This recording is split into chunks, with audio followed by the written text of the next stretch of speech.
Hello, Anya. It is such a pleasure to have you today. Uh, Today, we are going to be discussing a very important topic, which is learning outside of classroom. And for that, we have our guest speaker here with us today. That is Anya Srivastava. It is such a pleasure to have you, Anya. Thank you for being here. Yes, I'm so excited to be here. Thank you for inviting me. I'm so sorry for the whole mishap with the Instagram That's live. I okay. think this is That's probably where okay. I yeah. Anya, could you like introduce yourself? We know that you're a student at Parkhouse, but what else are you doing? So I'm 16. I go to Parkhouse. I'm living in Qatar. And I'm in year 12. And the subjects I'm taking are biology, chemistry, maths, and economics. So I hope to do something within maybe the business or finance area or something like that. And I've been doing MUN for quite some time. And I'm part of this organization called MUN Impact. And yeah. Okay, thank you. I am Aditri and I am an interviewer at Empower Magazine, and I'll be the host for today's Empowering Conversation. And this is our second Empowering Conversation. Anya, you are also you're the founder of QYP Organization. So could you please tell us a little bit about this organization? Yeah, so QYP is basically it's called Qatar Youth Power. It's kind of we made it right now like a student-led organization, but we had our conference this year in June, and basically it's Qatar Youth Power Conference is basically one of the first and only student-initiated conference in Qatar. And the main aim for it is to develop, connect, and empower the youth of Qatar to positively impact their communities through learning from people from Qatar, like people from Qatar who are young change makers. And it was basically a group of like 6 people, and we're all in school on grade 12, grade 13, and we all basically made this happen. So yeah. That is great. Okay, so moving on to today, a topic which is learning outside of classrooms. So according to you, what will be the definition of learning? Um, that's a good question. So learning is something that is, I'd say something is learning is gaining unique knowledge um, through out of box insights, thinking, and breakthrough ideas. It's very different from education because education is more standardized, is it's more institutionalized, and it doesn't really show everyone's potential.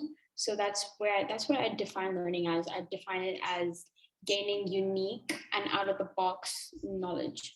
Yeah, that is a very correct definition. I'm a psychology student. I'm studying psychology right now, and even when we studying learning, it is defined as something that brings about more of a behavioral changes, or teaches us practical knowledge rather than just memorization and memorizing thing and writing it in our exams. That is more of performance rather than learning.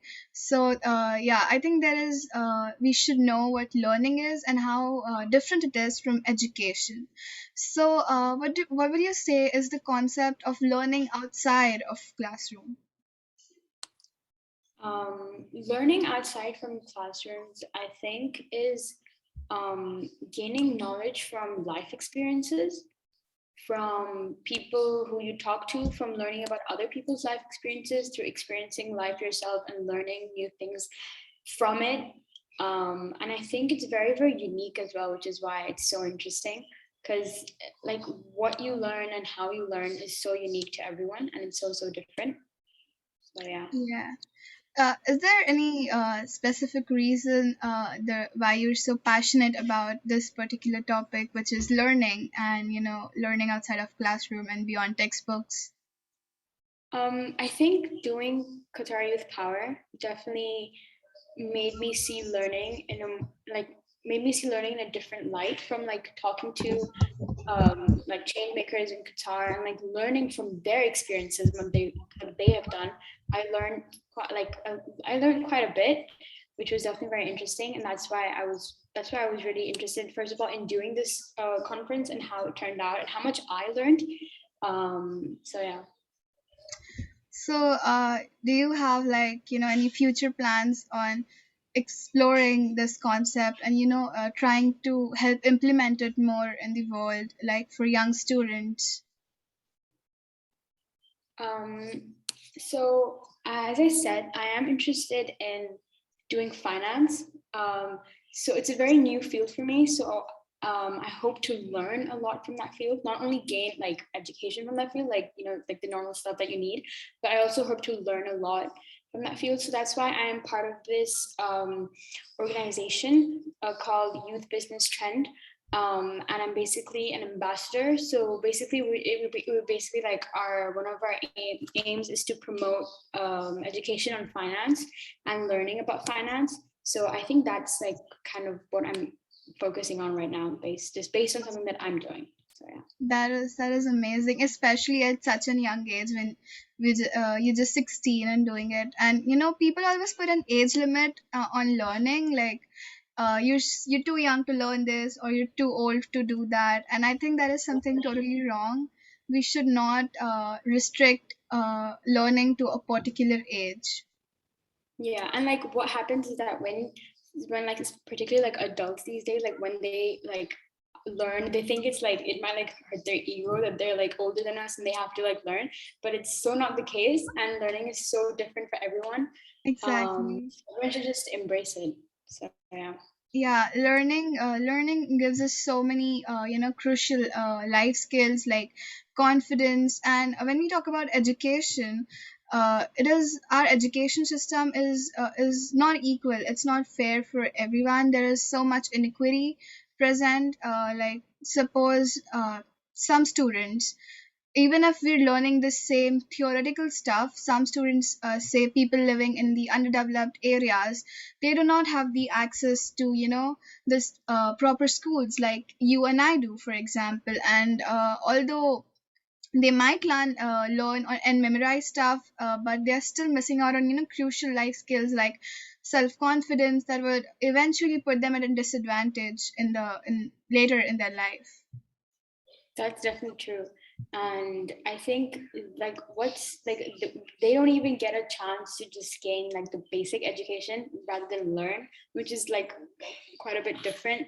Which yeah, it definitely does cause a lot of inequality in terms of just like overall life prospects when they grow older. So yeah, I definitely do agree.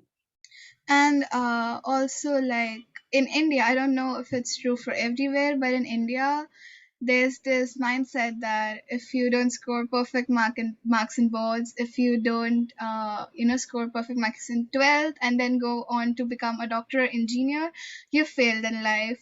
And there's so much parental and societal pressure on students to choose a field which is respectable and conventional, and that also restricts them to just educating, memorizing stuff, writing it in their exams. And people don't really enjoy their careers when they have when they choose a career and learn stuff just because of parental pressure.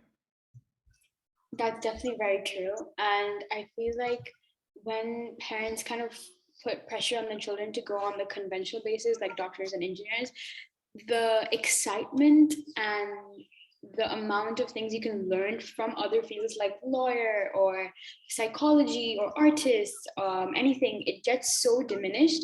And that aspect of that aspect of jobs and opportunities just no it's not it doesn't get talked about, and no it just kind of disappears, which is definitely not what should be happening. Yeah, I think we should promote like uh, the fact that you should be passionate about what you're doing, what you're learning, rather than just doing it for the sake of it, or doing it for your parents' sake in this case. Definitely. When like this is what I think about, like if I have a job that I was forced to do forever versus a job that I actually love, like like I can't imagine my life being like, oh, I'm forced to do this job, I'll do this job for the rest of my life. Like that's so hard. Like you can't do that. So yeah, I think passion is definitely very, very important, especially when you're choosing your jobs or careers and what you want to do. So yeah. Yeah, and especially like although people think that this concept of putting importance in learning rather than education and learning outside of classroom and beyond textbook is very new, but it is in fact very old, and it's something which is very similar to the Guru Shishya system in India, which was there years, centuries ago, to be honest, and it laid focus on how learning is more important than education.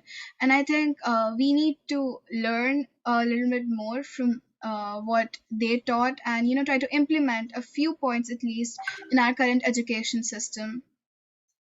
Definitely. I haven't heard much about the system, but if that's what it preaches, and that is so so important. And I feel like as like the years went by, I think the theory behind that system may have diminished, and I think that we should be bringing that back. So yeah. Yeah, it certainly did. And I recently read about a couple, I don't know where, but they did not send their children to school. They took them out, they made them drop out, and they were very young, and they homeschooled them basically. And they traveled around the world, and they taught them many practical things. And when they posted about it I think on a magazine feature, people were furious, and they were like, how can you do that to your children? Although that seems nice, what about when they have to face the real world, and they have to compete against students and who have gone through the skills of education, and they'll be at a clear disadvantage. And I think that portrays about how people think education should be, and what is the idea of a happy life, which is like study, get into a good conventional job and earn money, and that's what their definition of a happy life is. Yeah, that is what probably they thought. But like the thing about school is that like you like being in school you get like you learn about kind of the real world, like competition, competing against so many different students for university, for a job. And I think that is like one aspect that is important. But like as you said, the couple that taught their kids like homeschooling and they traveled, and like here's the thing about learning, they gained so much experience, and that is what learning is, like gaining experience and learning through that experience, which is definitely not what school provides. And like they learn more practical stuff, and honestly I think they know more about the real world than we do in school. Yeah, So exactly. I think people who are saying that they're not going to learn about the real world, they might not learn some aspects of the real world, but learning about other aspects are just as important, if not more. So I think Yeah. people also put learning and education in school as like they just assume it's the same thing, which is it's very different.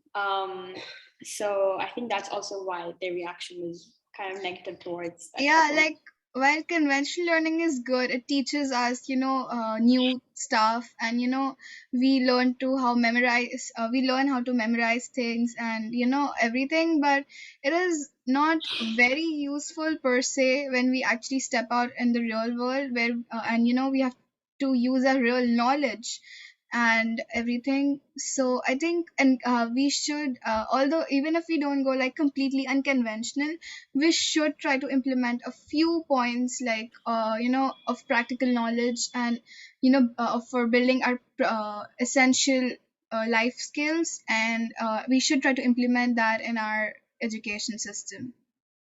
Definitely, I definitely agree.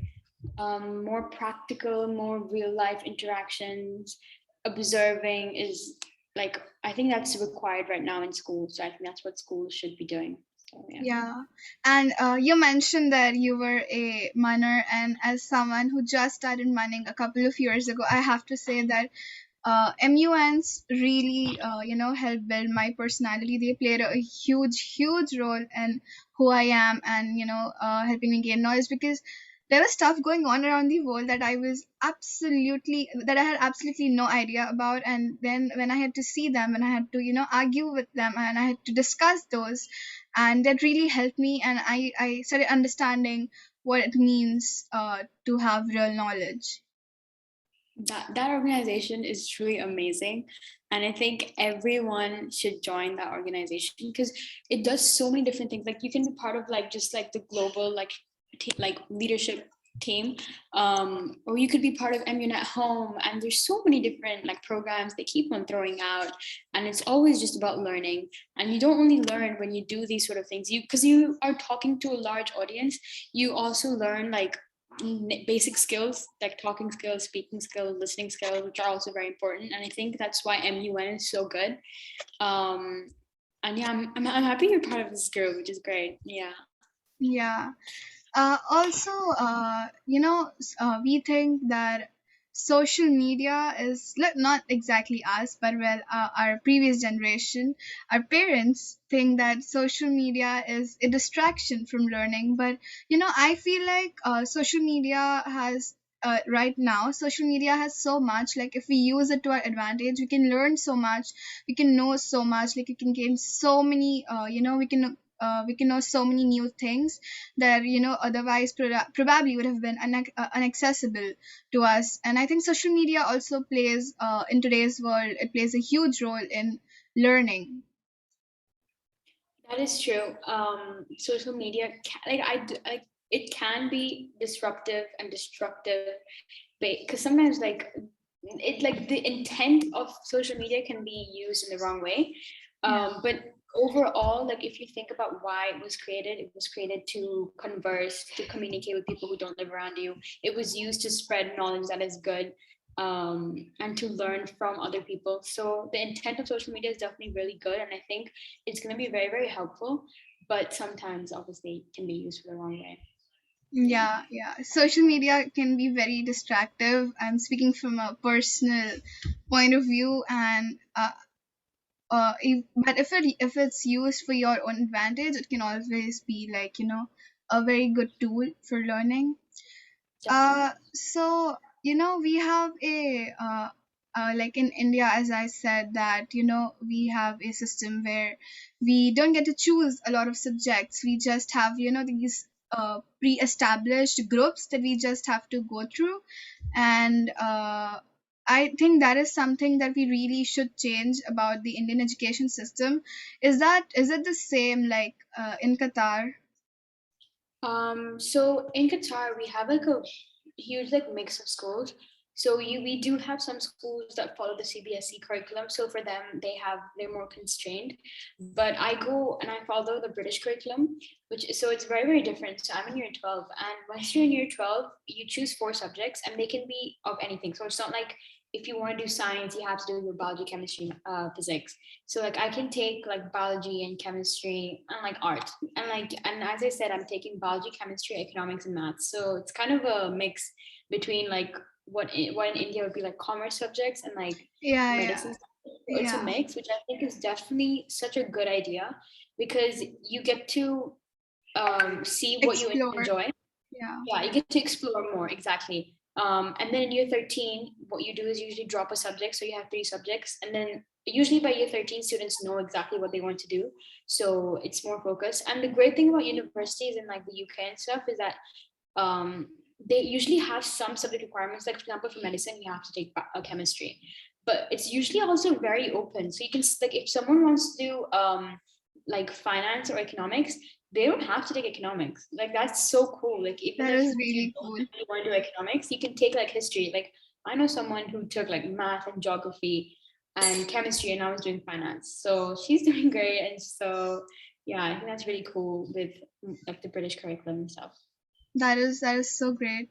Is there like any particular curriculum, like, or any other country's education system that you think that you admire the most?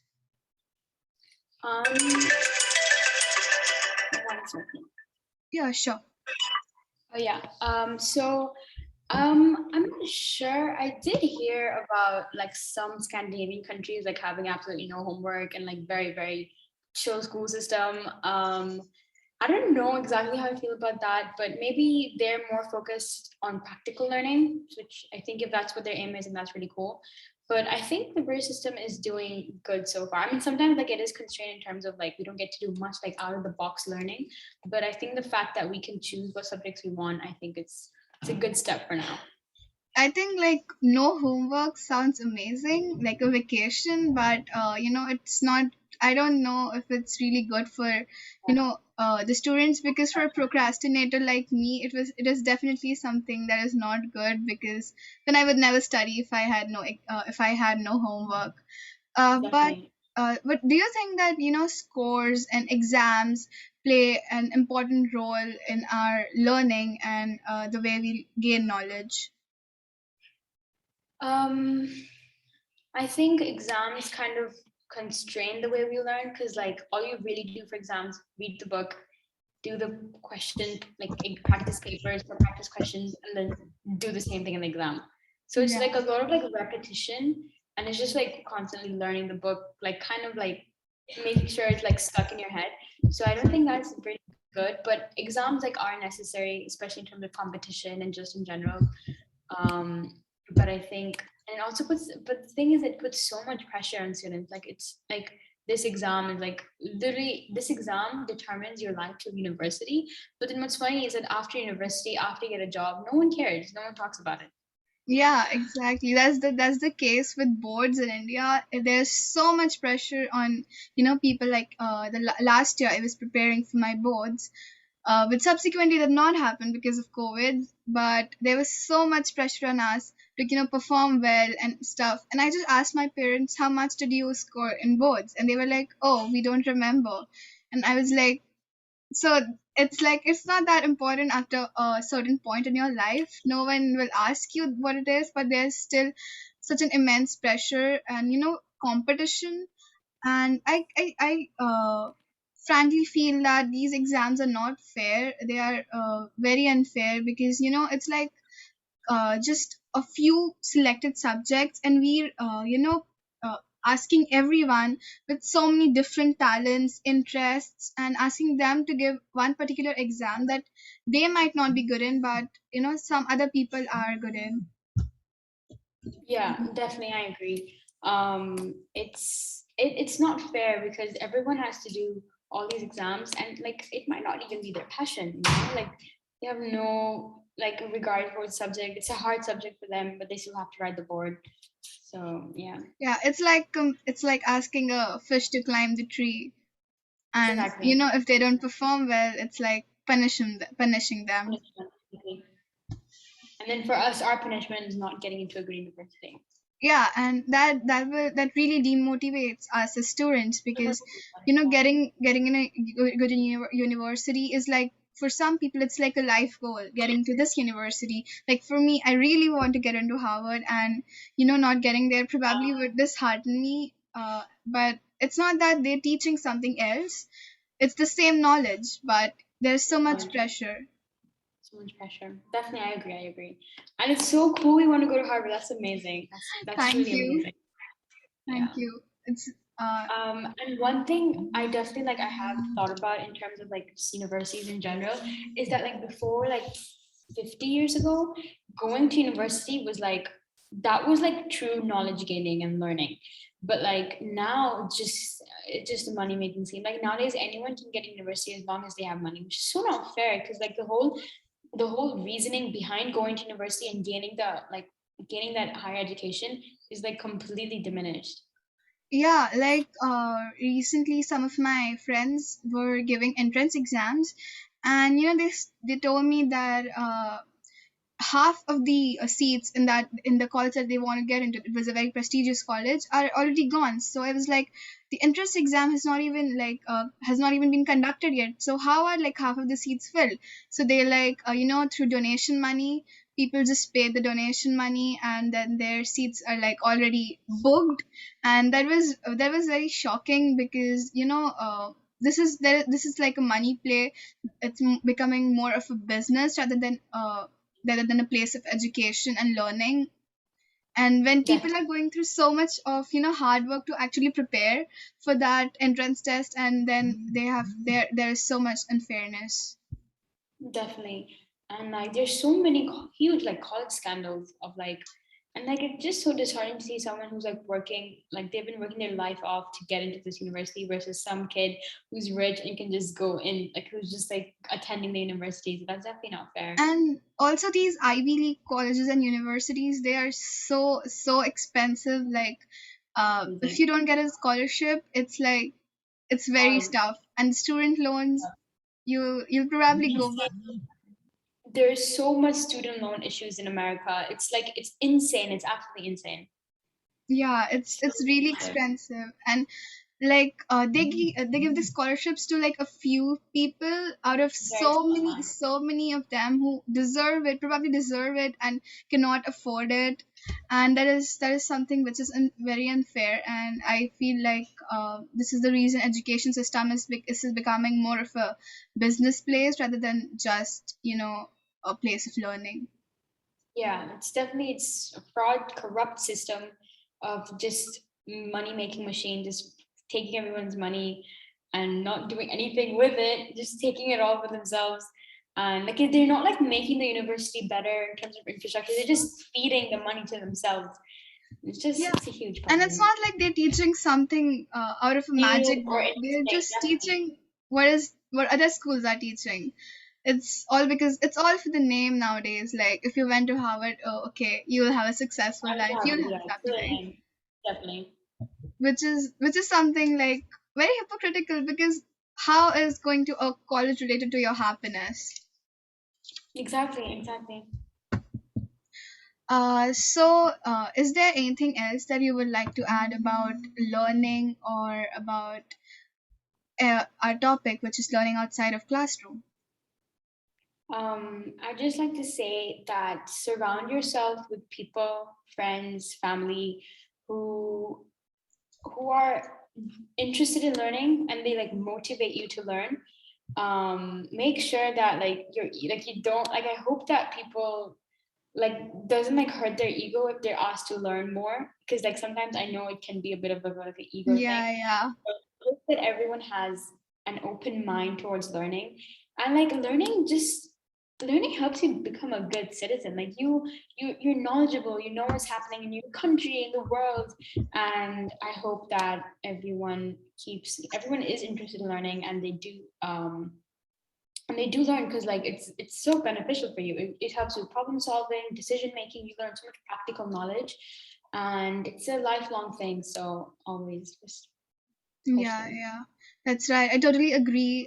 We should surround ourselves with people who are open to learning and don't get offended when we're trying to correct someone, whether it be factual knowledge or practical knowledge. And yeah, I think that is it. And thank you so much for joining us. And it was a pleasure to talk to you. It was really amazing. So amazing. Thank you. Thank you for having me, and I hope anyone who has done anything sort of empowering definitely joins this, does something like this, has like a empowering conversation with your team because it's so amazing what you guys are doing. Thank And you. yeah, thank you.